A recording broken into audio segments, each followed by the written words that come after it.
आबू की super speciality clinic Indore ये कैसे स्वास्थ्य के क्षेत्र में काम कर रहा है, क्योंकि स्वास्थ्य के क्षेत्र में जब काम किया जाता है तो लोगों को बेहतर सुविधाएं, बेहतर स्वास्थ्य बीच में जाना है जाता है, और जब बेहतर स्वास्थ्य होता है तो लोगों को और ज्यादा निकल के सामने आता है। तो डायरेक्टर है मॉडल आबू की सुपर स्पेशलिटी क्लिनिक इंदौर में, और हमारे साथ मंच पर मौजूद है जो कि एक लीडर है। इसी के साथ ही मैं अपने अगले मेहमान को मंच पर की शुरुआत की है। इसके पीछे की प्रेरणा और अनुभव कैसा है? प्रेरणा ये है कि मैं जिस परिवार से आया हूँ उसमें 19 एलोपैथिक डॉक्टर्स हैं, तो एक प्रेरणा थी हमें मेडिकल साइंस में जुड़े हुए लोगों का जो कहीं ना कहीं उनका सेवा भाव रहा है, ये एक प्रेरणा बनती है परिवार के दृष्टिकोण से। दूसरी प्रेरणा मेरे को जो मिलता है वो है मेरे पेशेंट से, कि जब मैं पढ़ाई करके जब मैं फील्ड में आता हूँ तो मुझे 2004 या 5 में जब पता लगता है कि अब मुझे कहीं ना कहीं चैलेंज एक्सेप्ट करने पड़ेंगे, तब उन पेशेंट्स का मुझ पर जो विश्वास देना, एक तरीके से अपनी जान को मेरे हाथ में रखना, और उन केसेस में भी कई बार वो हमसे उम्मीद करते हैं, जब कई बार मेडिकल साइंस उनके लिए कह देता है कि अब आपके लिए कोई ज्यादा उम्मीद नहीं है, तो ऐसे समय में अगर वो मुझ पर विश्वास करते हैं तो वो एक तरीके से मेरे लिए प्रेरणा भी है और एक चैलेंज भी है, जिसे मैंने एक्सेप्ट किया,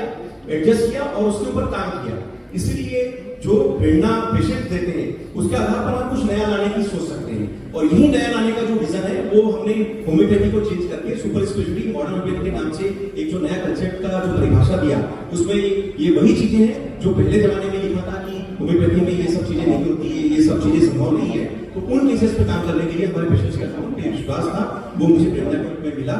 और तीसरी प्रेरणा मुझे मिली जो आग्रही हमारे जो होम्योपैथी के जो उद्धारक या एक तरीके से आविष्कारक रहे हैं आदरणीय सैमुअल हनीमन साहब का, जिनके बारे में जो बुक है ऑर्गेनल ऑन मेडिसिन, उसमें ये लिखा है कि physicians high and only mission is to restore the sick to health to cure as it is done. इसका मतलब ये मेरी जवाबदारी कि कोई पेशेंट मेरे सामने आता है तो उसे मैं सिक से हेल्थ तक लाऊं और हेल्थ से क्योर तक लाऊं। तो ये जवाबदारी एक तरीके से प्रेरणा के रूप में मुझे मिली, और कहीं ना कहीं इसके कारण मैं आज उसके कारण आप जो अनुभव की बात कर रहे हैं 3000 पेशेंट का डेटा लेकर आज आपके सामने खड़े होकर बता रहा हूं। बिल्कुल, प्रेरणा अगर आपको चाहिए तो आपको कहीं ज्यादा दूर जाने की जरूरत नहीं है, कि आपके आसपास इतने सारे लोग होते हैं जो आपको बहुत अच्छी प्रेरणा दे सकते हैं। कैंसर है, किडनी फेलियर है, ऑटो इम्यून डिसऑर्डर्स है, इसमें आपकी पद्धति है, तो क्या लोग इसको अपना सकते हैं और उससे उनके जीवन में इस तरह से जो गंभीर बीमारियां हैं उससे कैसे रोक? ये जितनी भी बीमारियां जो आपने नाम लिया है एक तरीके से मेडिकल साइंस के लिए हमेशा से चैलेंजिंग रही है, और उसमें काफी सारी संभावना भी है कि उसमें तो अच्छा काम किया जा सकता है। मैंने बस एक ही चीज किया कि मैं किसी भी चीज को असंभव मानकर कोई काम नहीं करता हूँ। सामान्य काम को असामान्य तरीके से किया जाता है तो उसे माना जाता है कि कुछ नया किया जा रहा है। मैं उल्टा बोलता हूँ कि मैं असामान्य काम जो कि एक तरीके से असंभव माना जाता है उसको भी सामान्य तरीके से ना करके असामान्य तरीके से करता हूँ। तो थोड़ा सा तरीका अलग रहेगा कि मैं हार मानना पसंद नहीं करता। मेरे सामने अगर पेशेंट है, चाहे वो आखिरी स्टेज का पेशेंट हो, डॉक्टर के प्रयास में कमी नहीं होना चाहिए। देने वाला ईश्वर होता है, जीवन वो देता है, मेरे प्रयासों में कमी नहीं होना चाहिए। मैं भगवान नहीं हूँ, लेकिन भगवान की बनाई हुई दुनिया में अगर मेरे हाथ में थोड़ी सी भी शिफा है, मेरी कोशिश में अगर दम है, या मेरे जुनून में थोड़ा सा भी प्रयासों में अगर मेरा आधार मिलता है जो मेरे परिवार से या आप सभी से जो हमें प्रेरणा मिलती है, तो कहीं ना कहीं जो पेशेंट का विश्वास है उसको जीतने के लिए और अपने आप को प्रूव करने के लिए मैं कोई मेहनत करता हूँ। और इसी कारण से अगर हम बात करते हैं कैंसर जैसे स्टेज पे, तो कई बार ऐसा होता है कि स्टेज 4 के पेशेंट होते हैं तो chemo, radiation, surgery, immunotherapy, target therapy लेकर भी फेलियर अवस्था में हमारे पास आते हैं। ऐसी अवस्था में जब मेडिकल साइंस उसे छोड़ देता है तो भी सुपर स्पेशलिटी मॉडर्न होम्योपैथी का जो ये हमारा जो नई परिकल्पना है, इसमें हमने ऐसे कई सारे पेशेंट्स को जीवन दान दिया है, और 9-9 सेंटीमीटर तक की गठनों को हमने इसी सिस्टम से पांचों काम को एक साथ करके इसी दवाइयों से कीमो, रेडिएशन, सर्जरी, इम्यूनोथेरेपी और टारगेट थेरेपी जैसा काम इन्हीं दवाइयों से एक साथ करके पेशेंट को नया जीवन दान दिया है। कैंसर साथ में आपकी बात किडनी फेलियर पे हुई थी, मैं इस पे एक बात और बोलना चाहूंगा कि किडनी फेलियर में ज्यादातर कहा जाता है कि डायलिसिस किया जाए या ट्रांसप्लांट करा जाए। मेरा वैसा विकल्प है कि अपनी किडनी अपनी होती है, इसको बचाने का पूरा संभव प्रयास करना चाहिए। और अगर सुपर स्पेशलिटी मॉडर्न होम्योपैथी से अगर हम 21 क्रिएटिनिन तक के पेशेंट्स को नॉर्मल अवस्था में अगर ला रहे हैं तो कहीं ना कहीं से उसके लिए ये एक वरदान से कम साबित नहीं हो रहा है।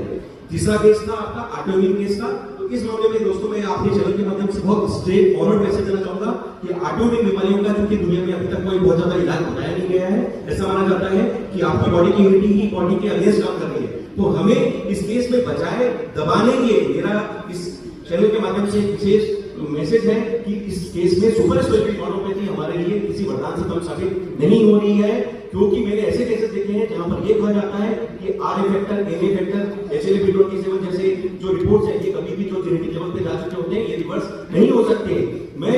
आपको इस बुक के माध्यम से जो मेरे 3000 का डेटा है, जिसका हमने विस्तृत रूप से जो जिक्र किया है, दुनिया के बहुत सारे मेडिकल काउंसिल्स को हमने सबमिट किया है, इसके माध्यम से बताना चाहूंगा कि ऐसे कई सारे पेशेंट्स हैं, आप मेरे YouTube के चैनल या वेबसाइट पर जाकर देखिए, जिनके are factor, N factor, HLA-B27 जैसे इरिवर्सिबल फैक्टर भी रिवर्स हो चुके हैं और कहीं ना कहीं ऑटोइम्यून बीमारियों पर एक तरीके से वो वरदान साबित हुए हैं। तो जब डॉक्टर्स को खुद इतना भरोसा हो कि वो अपने पेशेंट्स को बेहतर कर सकते हैं, तो पेशेंट्स को और भरोसा हो जाता है। मेरा सवाल आपसे रहेगा प्रदेश से काफी पहले अलग हुआ है 2001 में, हम छत्तीसगढ़ से।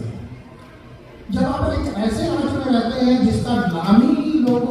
नहीं जान पाते कि राज्य के रूप में है, मैं यहाँ बताना चाहूंगा, कमिश्नर वगैरह बैठे, हमें पहला IAS 2020 में 2005 में मिला, 5 साल के बाद। हम ऐसे राज्य में हैं जहाँ पर बच्चों को पढ़ने के लिए आपको ढेरों एग्जाम्पल मिलेंगे कि वो गरीब बच्चा है और वो पढ़ के ये बना। एग्जाम्पल बहुत अच्छे हैं, पर क्या ऐसा होना चाहिए क्या कि बच्चा वहाँ गरीब रहे और पढ़ाई करे? क्यों उसको अधोसंरचना नहीं दी जा सकती? वर्तमान स्वरूप में अगर आप देखेंगे तो 16 से 18 तक्षशिलाएं बनाई जा रही है। अभी आप देखेंगे तुरंत नक्सली बेस्ड ऑपरेशन चलाए जा रहे हैं, जहाँ से नक्सलियों को विस्थापित किया जा रहा है। तो ऐसे राज्यों में जहाँ पे लोगों का विस्थापन होता है, कहीं ना कहीं बहुत जरूरी होती है कि उनको मानसिक रूप से एक सबलता प्रदान की जाए। ऐसी स्थिति में हम लोगों को बहुत धैर्य के साथ उन लोगों के साथ जुड़ करके हमें राष्ट्र को, हमारे छत्तीसगढ़ को आगे बढ़ाने के लिए प्रयास करना है। कई योजनाएं बनती हैं लोगों के लिए, जिनको लोगों को खुद नहीं समझ में आता है कि वो जाए या ना जाए। बहुत एक योजना थी जिसमें प्रधानमंत्री Awas Yojana, finance minister OP Chaudhary बार बार बोल रहे हैं कि भाई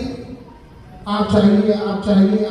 आवास लीजिए, लेकिन लोगों को डर है कहाँ जाए, किसके माध्यम से जाए, कहीं कोई हमें ठग ना ले, या ये एग्जीक्यूट कैसे होता है। ऐसे में जरूरत होती है फाउंडेशन की, और हम लोगों को बताते हैं ना सिर्फ ये बात घर के लिए सही है,